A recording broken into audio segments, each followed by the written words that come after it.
ಇದು ಕನ್ನಡ ಚಿತ್ರರಂಗ ಕಂಡಂಥ ಸೊಗಸಾದ ಲಾಲಿ ಹಾಡು. ತಾಯಿಗೆ ಮಗ ಹಾಡುವಂತ ಲಾಲಿ ಹಾಡು.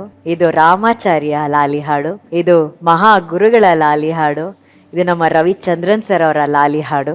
ಈ ಹಾಡು ಕೇಳಾದ್ಮೇಲೆ ಏನು ಮಾತಾಡೋದೇ ಬೇಡ, ಸುಮ್ಮನೆ ಹಾಡು ಕೇಳ್ತಿರೋಣ ಅನ್ಸ್ಬಿಡತ್ತೆ. ಈ ಹಾಡು ಚೆನ್ನಾಗಿದೆ, ಟ್ಯೂನಿಂಗು, ರೈಟಿಂಗು, ಮೇಕಿಂಗು ಎಲ್ಲ ಚೆನ್ನಾಗಿದೆ. ಜೇನು ದೊಡ್ಡ ಹೆಜ್ಜೇನಿನ ಗೂಡಿನಂತ ಜೇಸುದಾಸ್ ವಾಯ್ಸ್ ಈ ಹಾಡಲ್ಲಿದೆ. ಅದನ್ನ ಕೇಳಿ ಅದೊಂದು ದೊಡ್ಡ ಇಮೇಜ್ ನನ್ನ ಮೈಂಡಲ್ಲಿ ಇತ್ತು. ಈ ಮಗು ಅದನ್ನ ಮರೆಸ್ಬಿಟ್ಟು ನಮ್ಮ ಹೃದಯ ಕಲಕ್ಬಿಟ್ಟ ಆಕ್ಚುಲಿ.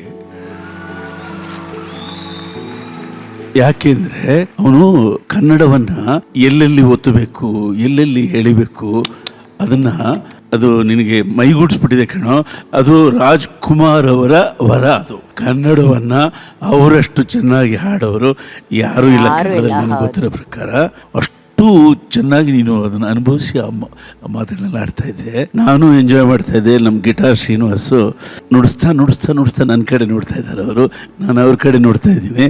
ಅವ್ರಿಗೆ ನನ್ನ ಕೈ ಎತ್ತು ಮುಗಿಬೇಕು ಅಂತ ಆಸೆ, ಬಿಟ್ಟರೆ ಮ್ಯೂಸಿಕ್ ಹೋಗುತ್ತೆ. ನಾನು ನೋಡಿದೆ ಆ ಗ್ಯಾಪಲ್ಲಿ ಕೂಡ ಅವರು ನಮಸ್ಕಾರ ಮಾಡ್ತಾ ಇದ್ರು. ಭಾಳ ಚೆನ್ನಾಗಿ ಹಾಡಿದೆ ಕಣೋ, ಸೂಪರ್ ಹಾಡಿದೆ. Thank you.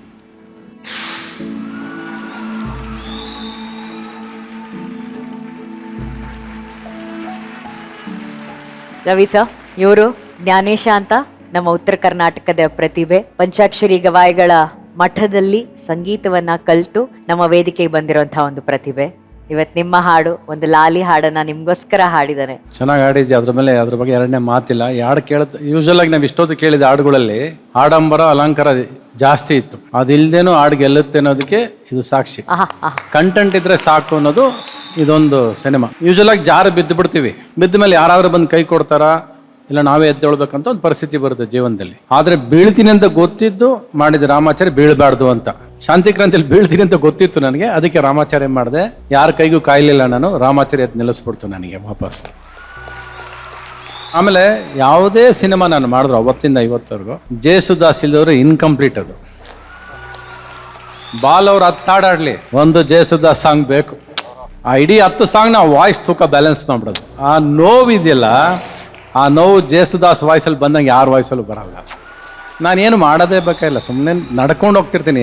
ಪಿಕ್ಚರ್ ಹಾಡು ಹೇಳ್ಬೇಕಾದ್ರೆ ಸುಮ್ಮನೆ ಹಾಡು ಹೇಳ್ಕೊಂಡು ಹೋದ್ರೆ ಸಾಕೋದು. ನಾನು ಆ್ಯಕ್ಟ್ ಮಾಡದೆ ಹೋದ್ರು ಜೇಸುದಾಸ್ ವಾಯ್ಸ್ ಆ್ಯಕ್ಟ್ ಮಾಡ್ದಂಗೆ ತೋರಿಸುತ್ತೆ ನಮ್ಮನ್ನು. ಅದು ಜೇಸುದಾಸ್ ವಾಯ್ಸಲ್ಲಿರೋ ತೂಕ. ಒಂದು ಸೆಕೆಂಡ್ಗೆ ಡಿಸಿಷನ್ ತಗೊಂಡು ಈ ಸಿನಿಮಾ ಮಾಡಿದ್ದೆ ನಾನು. ರಾಮಾಚಾರ್ಯನು ವಿಷ್ಣುವರ್ಧನ್ ಬಂದಿದ್ದ ಪಾತ್ರ ಇವತ್ತರೆಗೂ ಆ ಥರ ಒಂದು ಹೀರೋ ಪಾತ್ರ ಇನ್ನೂ ಹುಟ್ಟಿಲ್ಲ. ನಾಗರಾವ್ ಬಂದಿರೋ ಪಾತ್ರ ಅದು ಕೋಪಿಷ್ಟ. ಇವನು ಮುಗ್ಧ, ಮತ್ತೆ ಯಶ್ ಮಾಡಿದ್ದು ಒಂದು ರಾಮಾಚಾರ್ಯ, ಎರಡು ಸೇರಿ ಎಲ್ಲ 3 ರಾಮಾಚಾರ್ಯ ಸೂಪರ್ ಹಿಟ್. ಆ ಹೆಸರಿಗಿರೋ ತಾಕತ್ತದು, ಪುಟ್ಟಣ್ಣ ಕಣಗಾಲಿಟ್ಟ ಹೆಸರಿಗಿರೋ ತಾಕತ್ತದು. ಎಂತ ಸೈಲೆನ್ಸ್ ಕ್ರಿಯೇಟ್ ಮಾಡ್ಬಿಡ್ತು ನೋಡಿ ಆ ಒಂದು ಹಾಡು.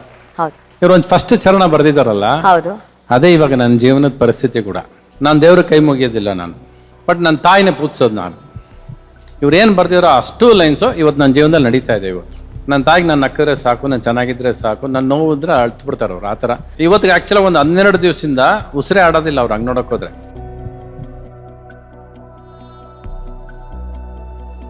ಮೊನ್ನೆ ಒಂದು ಸೀನ್ ನಾನು ಎಲ್ಲ ಮನೇಲಿ ಕೂತ್ಕೊಂಡು ಎಲ್ಲ ಹಿಂಗೆ ಎಬ್ಬರಿಸ್ತಾರೆ, ಏನು ಮಾಡಿದ್ರೆ ಎದ್ದೊಳ್ತಿಲ್ಲ. ನಾನು ಸುಮ್ಮನೆ ಅಮ್ಮ ಅಂದೆ, ಕಣ್ ತೆಗೆದು ನಗ್ತಾರೆ. She sleeping there even today silent, but only on one voice ಅಷ್ಟೇ. ಬರೀ ನನ್ನ ವಾಯ್ಸ್ ಕೇಳಿದ್ರೆ ಸಾಕು ಎದ್ದೇಳ್ತಾರೆ.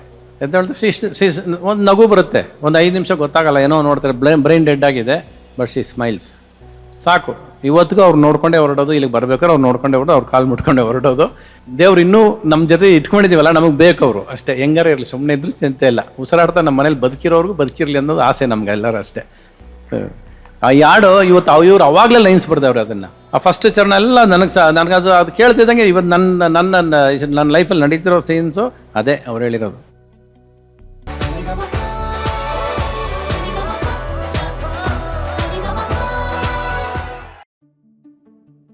ಈ ಹಾಡು ನಿಮ್ಮ ತಾಯಿಗೆ ರವಿ ಸರ್, ಏನಕ್ಕೆ ಗೊತ್ತಾ? ಆ ತಾಯಿ ಕನ್ನಡ ಚಿತ್ರರಂಗಕ್ಕೆ ಇಂಥ ಮಗನನ್ನ ಕೊಟ್ಟಿದ್ದಾರೆ. ನಂದು ಯಾವುದೇ ಸಿನಿಮಾ ಬಂದರೂ ಫಸ್ಟ್ ಡೇ ಥಿಯೇಟ್ರಲ್ಲಿ ಹೋಗಿ ಮಿಡ್ಲ್ ಕ್ಲಾಸಲ್ಲಿ ಕೂತ್ಕೊಂಡು ಸಿನಿಮಾ ನೋಡ್ಕೊಂಬರೋರು. ಬಾಲ್ಕನಿಗೆ ಹೋಗ್ತಿರ್ಲಿಲ್ಲ ಅವರು, ದುಡ್ಡು ಕೊಟ್ಟೆ ಸಿನಿಮಾ ನೋಡೋರು. ಅವರು ಹೋಗಿ ಜನಗಳ ಮಧ್ಯೆ ಕೂತ್ಕೊಂಡೆ ಸಿನಿಮಾ ನೋಡ್ಕೊಂಬರು. ಅಷ್ಟು ಖುಷಿ ಅವ್ರಿಗೆ ಸಿನಿಮಾ ನೋಡಬೇಕು ಅಂದರೆ. ನಂದು ದೇವ್ರು ನನ್ನ ಜೊತೆ ನಾನು ಚೆನ್ನಾಗಿ ಆಗಬೇಕು ಅನ್ನೋದಕ್ಕೆ ನನ್ನ ತಾಯಿನೂ ಉಳ್ಕೊಂಡಿದ್ದಾರೆ. 1-2 ವರ್ಷ ನಮ್ಮ ತಂದೆ ಕೂಡ ತುಂಬ ಸೀರಿಯಸ್ ಆಗಿದ್ರು. ನನಗೆ ತಲೆಯಲ್ಲಿದ್ದು ಅವರು ನನ್ನ ಸಕ್ಸಸ್ ನೋಡೇ ಸಾಯ್ಬೇಕು, ಅವ್ರು ಹಂಗೆ ಹೋಗ್ಬಾರ್ದು ಅನ್ನೋದು ತಲೆಯಲ್ಲಿತ್ತು. ಅವ್ರ ಮುಂದೆ ಸಕ್ಸಸ್ ಕೊಟ್ಟು, ರಾಮಾಚಾರಿ ಕೊಟ್ಟು, ಹಳ್ಳಿ ಮೇಷ್ಟ್ರು ಕೊಟ್ಟು, ಅಣ್ಣಯ್ಯ ಕೊಟ್ಟು, ಗಡಿಬಿಡಿ ಗಂಡ ಕೊಟ್ಟು, ಐಟ್ಸ್ ಕೊಟ್ಟು, ಆ ಸಂತೋಷದಿಂದನೇ ನಮ್ಮ ಅಪ್ಪನ ಕಳಿಸ್ಕೊಟ್ಟೆ ನಾನು.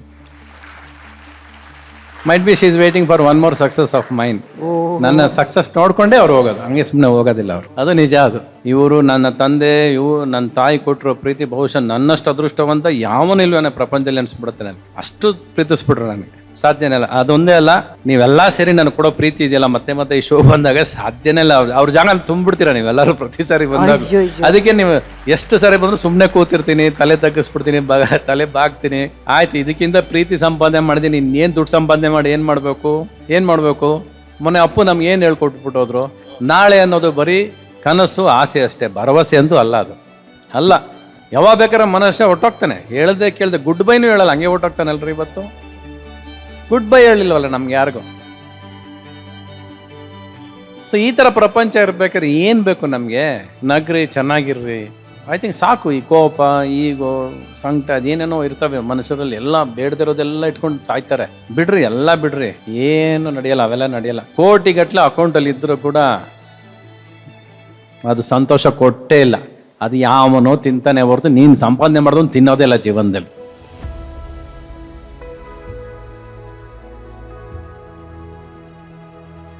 ಅರ್ಜುನ್ ಸರ್, ಖಂಡಿತವಲ್ಲೂ ನನಗೂ ನಮ್ಮ ತಾಯಿ ನೆನಪಾಗ್ಬಿಟ್ರು. ತುಂಬ ದಿನ ಆಯಿತು ಅವ್ರನ್ನ ನೋಡಿ. ಸೊ ತುಂಬ ಮಾತಿಗೆ ಮೀರಿರೋದು. ಜ್ಞಾನೇಶ ಭಾಳ ಚೆನ್ನಾಗಿ ಆಡಿದೆ ಕಣೋ ನೀನು. ಭಾಳ ಚೆನ್ನಾಗಿ ಆಡಿದೆ, ಭಾಳ ಅದ್ಭುತವಾಗಿ ಆಡಿದೆ. ಆ ಒರಿಜಿನಲ್ ವರ್ಷನು ಅಷ್ಟೇ. ನೀನು ಸಡನ್ನಾಗಿ ಟೆಂಪೋ ಕಮ್ಮಿ ಮಾಡ್ತೀವಿ, ಹಾಡು ಅಂದಿದ ತಕ್ಷಣ ನಿನಗೆ ಅರ್ಥ ಆಯ್ತದೆ ಯಾವ ರೀತಿ ಇರೋದನ್ನು ಪ್ರೆಸೆಂಟ್ ಮಾಡಬೇಕು ಅಂತ. ತುಂಬ ಚೆನ್ನಾಗಿ ಆಡಿದೆ ಕಣೋ. Thank you sir. VP sir, ಮೌನದಲ್ಲೇ ಎಲ್ಲ ಅಡಗ್ಬಿಟ್ಟಿದೆ ಇವತ್ತು. ಬಹಳ ವಿಶೇಷ ಅದು. ಗಣೇಶ ಚರಣದಲ್ಲಿ ಬಂದಾಗ ಅಲ್ಲೇ ಬೆಂಕಿ ಹಚ್ಚಿದ್ದು, ನನಗೆ ಗಾಯ ಆದರೆ ಅವಳು ಅತ್ತು ಕರೆವಳು, ನನಗೆ ನಗು ಬಂದರೆ ಅಂತ ಒಂದು ನಕ್ಕದ. ಆ ನಗುವಿನ ಹಿಂದೆ ಎಷ್ಟೋ ನೋವು ಏನೇನೋ ಅಡಗ್ಬಿಟ್ಟಿತ್ತು. ಅವನಿಗದು ಗೊತ್ತೂ ಆಗಿಲ್ಲ. ಅಂಥ ಮಹಾನ್ ಕಲಾವಿದ ಅವನು.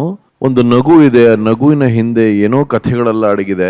ಒಂದೊಂದು ಹಾಡಲ್ಲೇ ಎಲ್ಲ ಎಷ್ಟು ಹೇಳ್ಬಿಟ್ಟಿದಾರಲ್ಲ. ನಮಗೆ ನಮ್ಮ ತಾಯಿಯನ್ನು ನಾವು ಆರಾಧಿಸ್ಲಿಕ್ಕೆ ನಮ್ಗೆ ಹಾಡುಗಳನ್ನೇ ಕೊಟ್ಬಿಟ್ಟಿದ್ದಾರೆ. ಇದಕ್ಕಿನ್ನ ಇನ್ನೇನು ಕೊಡ್ಬೋದು ಕಲಾವಿದ? ನಿನ್ನ ತಾಯಿನ ನೀನು ಪೂಜಿಸ್ಬೇಕಾದ ತಗೋ, ಇನ್ನು ಹಾಡನ್ನು ತಗೋ, ಈ ಹಾಡು ಹಾಡ್ತಾ ಇರೋ ನಿನ್ನ ತಾಯಿನ ಪೂಜಿಸ್ದಂಗೆ ಅಂತ. ಸೊ ಆ ತಾಯಿ ಫೋಟೋ ಎಲ್ರಿಗೂ ಅವರವರ ಅಮ್ಮಂದ್ರು ಎಲ್ರಿಗೂ ಜ್ಞಾಪಕ ಬಂದಿರ್ತಾರೆ. ಖಂಡಿತವಾಗಿಯೂ ಎಲ್ರಿಗೂ ಅವರವರ ತಾಯಿ ಒಂದು ಕ್ಷಣ ಆ ಫೋಟೋ, ರವಿ ಸರ್ ಅವರ ತಾಯಿ ಫೋಟೋನಲ್ಲಿ ಎಲ್ಲರೂ ಅವ್ರವ್ರನ್ನ ನೋಡಿರ್ತಾರೆ. ಅದ್ಭುತವಾದ ಕ್ಷಣ. Thank you so much. Thank you.